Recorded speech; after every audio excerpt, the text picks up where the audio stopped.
ಸಾಧ್ಯ? ಈ ಮನೇಲಿ 24 ಗಂಟೆ ಬಿದ್ದಿರಕ್ಕೆ ನೀವೊಬ್ಬರೇ ತಾನೆ.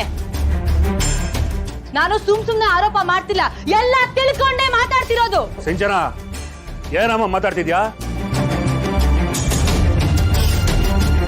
ನಿನ್ನ ಒಡವೆನ ನನ್ನ ಹೆಂಡತಿ ಕದ್ದಿದ್ದಾಳೆ ಅಂತ ಹೇಳ್ತಿದ್ಯಲ್ಲ, ನಂದು 5 ಲಕ್ಷ ಕಳೆದೋಗಿದೆ. ಅದನ್ನ ನಿನ್ನ ಗಂಡ ಹರೀಶ ಕದ್ದಿದ್ದಾನೆ ಅಂತ ನಾನು ಹೇಳ್ಬೋತಾನೆ?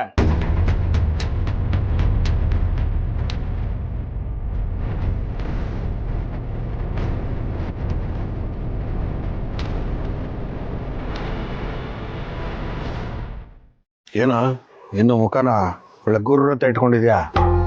ಬ್ರೋ, ನಿನ್ನೆ ರಾತ್ರಿ ನೀನು ಸ್ವಲ್ಪ ಮಾತಾಡಿದ್ದು ಜಾಸ್ತಿ ಆಯಿತು ಅಂತ ಅನ್ನಿಸ್ತು. ನೀನು ಯಾಕೋ ಸಿಂಚನ ಥರನೇ ಆಡೋಕ್ಕೆ ಶುರು ಮಾಡಿದ್ಯಾ? ನಿನ್ನ ಹೆಂಡ್ತಿನ ಒಳ್ಳೆ ಚೇಳಿ ಥರ ಆಡ್ತಾಳೆ ಅಂದರೆ ನೀನು ಹಂಗೆ ಆಡ್ತೀಯಲ್ಲ? ಇದಪ್ಪ ವರ್ಷೆ ಅಲ್ಲ, ಮಾಡೋದೆಲ್ಲ ನೀನು ಮಾಡ್ಬಿಟ್ಟು ನನ್ನ ಮೇಲೆ ತಪ್ಪು ಹೊರಿಸ್ತಾ ಇದೆಯಲ್ಲ. ಒಳ್ಳೆ ಕತೆ. ನೋಡು, ನಾನು ಏನೇ ಮಾಡಿದ್ರು ಯೋಚನೆ ಮಾಡಿನೇ ಮಾಡ್ತೀನಿ. ನನ್ನ ಪ್ರತಿ ಮಾತಲ್ಲೂ ಒಂದು ಲೆಕ್ಕಾಚಾರ ಇದ್ದೇ ಇರುತ್ತೆ. ಲೆಕ್ಕಾಚಾರನ? ಏನಪ್ಪ ಅದು?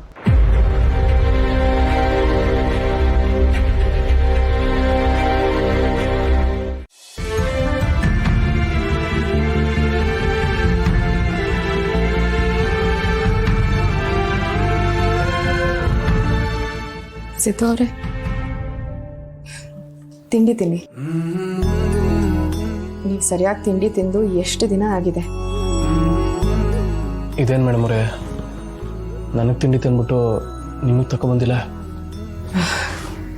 ನನಗೆ ಯಾಕೋ ಹಸಿವಿಲ್ಲ ಸಿದ್ದು ಅವರೇ.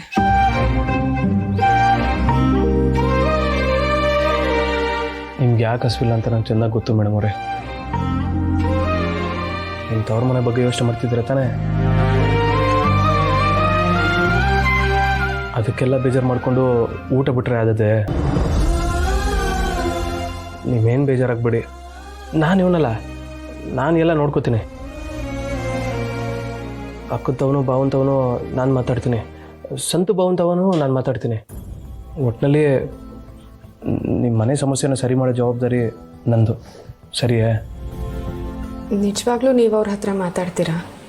ಮೇಡಮ್ರೇ, ಈ ಸಿದ್ದೇಗೌಡ ಒಂದ್ಸಲ ಮಾತು ಕೊಟ್ಬೇಕೆ ಮುಗೀತು, ಬದಲಾಗೋ ಮಾತೇ ಇಲ್ಲ. ಬೇಕಾದ್ರೆ ಪ್ರಾಣ ಕೊಟ್ಬಿಡ್ತೀನಿ.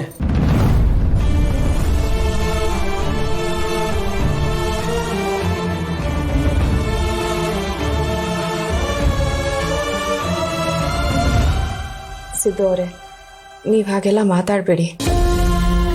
ನೋಡಿ, ಮೇಲೆ ಅಸ್ತು ದೇವತೆಗಳು ಇರ್ತಾರಂತೆ. ನಾವು ಏನೇನೋ ಹೇಳಿದಾಗ ಅಸ್ತು ಅಂದ್ಬಿಟ್ರೆ ಇನ್ಮುಂದೆ ಯಾವತ್ತೂ ಹೀಗೆ ಮಾತಾಡಬಾರ್ದು. ಸರಿ ಮೇಡಮ್ ಅವರೇ, ನೀವು ಹೇಳಿದ್ಮೇಲೆ ಈ ವಿಷಯ ಇಲ್ಲೇ ಬಿಟ್ಬಿಡ್ತೀನಿ. ಸರಿಯೇ? ಸರಿ.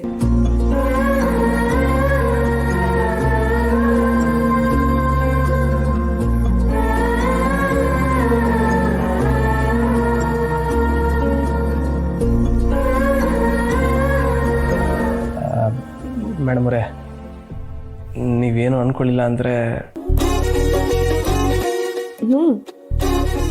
ಮುಂದೆ ಹೇಳಿ. ಅದು ನಮ್ಮಿಬ್ರು ಜೊತೆಗೆ ಹೊರಗಡೆ ಹೋಗಿ ತುಂಬ ದಿನ ಆಗೋಗಿದೆ. ಅದಕ್ಕೆ ಇಬ್ಬರು ಜೊತೆಗೆ ಎಲ್ಲಾದರೂ ಹೋಗಿ ಸುತ್ತಾಡ್ಕೊಂಬರ್ಮೆ.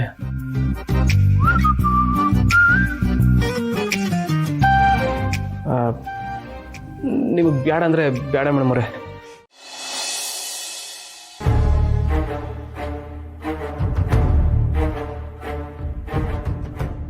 ರೀ, ಏನು ಬೆಳಗ್ಗೆ ಬೆಳಗ್ಗೆ ಏನೋ ನೋಡ್ತಿದ್ದೀರಾ? ಏನಿಲ್ಲ ಚಿನ್ನು ಮರಿ, ಮನೆಗೆ ಯಾರೋ ಬಂದಿದ್ದಾರೆ ಅಂತ ಅನಿಸ್ತಾ ಇತ್ತು, ಅದಕ್ಕೆ ನೋಡ್ತಾ ಇದ್ದೆ. ನೆನ್ನೆ ರಾತ್ರಿ ಗೇಟ್ ಹಾಕಿ ನಾನೇ ಮಲಗಿದ್ದೀನಿ, ನೆನಪಿದೆ. ಆದರೆ ಇವತ್ತು ಬೆಳಗ್ಗೆ ಗೇಟ್ ಅನ್ಲಾಕ್ ಆಗಿತ್ತು, ಬಾಗಿಲು ಲಾಕ್ ಆಗಿತ್ತು. ಹಾಗಿದ್ರೆ ಬ್ಯಾಲ್ಕನಿ ಮೂಲಕನೇ ಅವ್ರು ಬಂದಿರಬೇಕು. ಅಲ್ಲ, ಮನೇಲಿರೋ ಕ್ಯಾಮ್ರಾಗಳಿಗೆಲ್ಲ ಕನೆಕ್ಷನ್ ಇಲ್ಲ, ಎಲ್ಲ ಡಮ್ಮಿ ಅಂತ ಹೇಳಿದ್ರಲ್ಲ. ಆದರೆ ಮನೆಗೆ ಯಾರೋ ಬಂದಿದ್ದಾರೆ ಅಂತ ಅಷ್ಟು ಖಚಿತವಾಗಿ ಹೇಗೆ ಹೇಳಿದ್ರು? ಹಾಗಿದ್ರೆ ಮನೇಲಿ ಬೇರೆ ಕಡೆ ಎಲ್ಲಾದರೂ ಕ್ಯಾಮ್ರಾಗಳು ಇಟ್ಟಿದ್ದಾರಾ? ಒಂದು ಗೊತ್ತಾಗ್ತಿಲ್ವಲ್ಲ, ಎಲ್ಲಿಟ್ಟಿರ್ಬೋದು?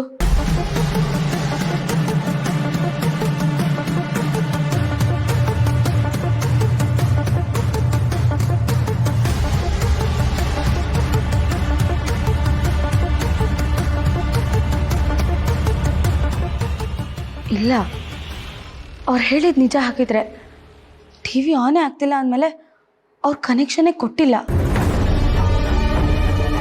ಹಾಗಿದ್ರೆ ಅಷ್ಟು ಕಾನ್ಫಿಡೆನ್ಸಲ್ಲಿ ಮನೆಗೆ ಯಾರೋ ಬಂದಿದ್ದಾರೆ ಅಂತ ಹೇಗೆ ಹೇಳಿದ್ರು? ಛೇ, ನಾನೇ ಜಾಸ್ತಿ ಯೋಚನೆ ಮಾಡ್ತಿದ್ದೀನಿ ಅನ್ಸುತ್ತೆ. ಅವ್ರು ನಿಜ ಹೇಳ್ತಿದ್ದಾರೆ ಅಂದಮೇಲೆ ನಾನು ಯಾಕೆ ಇಷ್ಟೊಂದು ಯೋಚನೆ ಮಾಡಬೇಕು? ಯಾಕೆ ಇಷ್ಟೊಂದು ಅನುಮಾನ ಪಡಬೇಕು?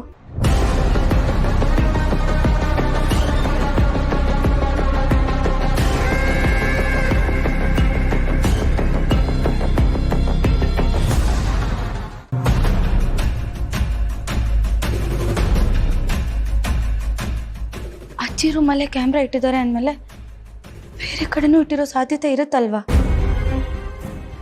ನಾನು ನೋಡಿದ್ದು ಮೇಲ್ಗಡೆ ಇರೋ ಲಿವಿಂಗ್ ರೂಮಲ್ಲಿರೋ ಟಿ ವಿ ಮಾತ್ರ. ಬೇರೆ ಕಡೆನೂ ಇಟ್ಟಿರ್ಬೋದಾ? ಹೇಗಿದೆಲ್ಲ ತಿಳ್ಕೊಳ್ಳೋದು? ಯಾರನ್ನ ಅಂತ ಕೇಳೋದು? ಒಂದು ಗೊತ್ತಾಗ್ತಿಲ್ವಲ್ಲ.